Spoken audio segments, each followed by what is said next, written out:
l'absence de l'oxygène, les micro-organismes vont commencer à dégrader.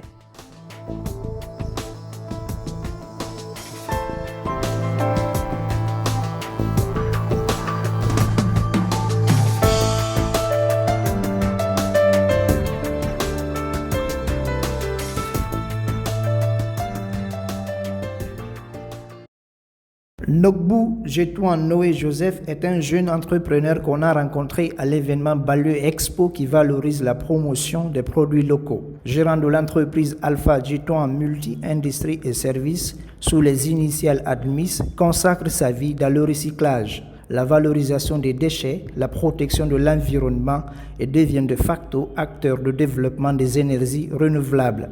Avec un biodigesteur conçu par son entreprise, l'équipe d'Admis transforme à l'aide de ces machines des déchets organiques en méthane, gaz embouteillé, en engrais, en aliments pour les poissons, en pesticides. Il nous explique comment se passe ce processus. Le processus, pour qu'il s'enclenche, il faut prendre des déchets organiques biodégradables comme les restes alimentaires, les contenus de panse, les bousses de vache, que nous allons diluer puis les introduire dans cet appareil-là, par ici.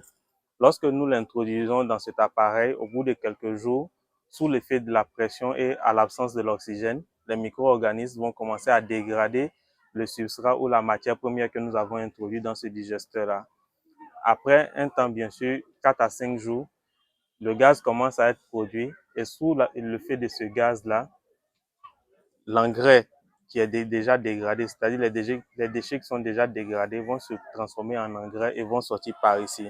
Et par là, nous avons un système de collecte du gaz qui est produit après la dégradation de la matière organique. Mais comment se fait la collecte des déchets organiques? Si vous passez vers Kakimbo et qu'il y a l'embouteillage, on ne peut pas respirer à moins que vous soyez dans un véhicule bien climatisé. Mais avec notre activité, nous arrivons à récolter ces déchets-là pour que les riverains puissent bien vivre et nous les envoyons sur notre site pour la transformation. Dans ce processus de transformation des déchets, aucun produit chimique n'est ajouté, ce qui donne une bonne qualité au produit fini, nous confie le jeune entrepreneur. L'engrais qui est produit aussi est un engrais vraiment de qualité supérieure puisqu'il permet à restaurer la structure du sol qui est peut-être soit dégradée par la mauvaise utilisation ou bien la trop grande utilisation à cause des cultures que nous faisons. L'avantage de cet engrais que vous voyez ici, c'est quoi? C'est que lorsque vous l'avez mis sur un sol, il peut durer 2 ans. Il permet à la plante de juste puiser ce dont elle a besoin au fur et à mesure du temps. Et aussi, l'avantage du méthane que vous voyez ici, c'est un gaz qui a une capacité calorifique nettement supérieure au gaz butane ou au charbon de bois. Il peut être aussi introduit dans un moteur diesel ou un moteur essence sans modifier la structure du moteur et la combustion va continuer. Pour conquérir le marché, l'équipe d'Admis veut jouer sur les prix.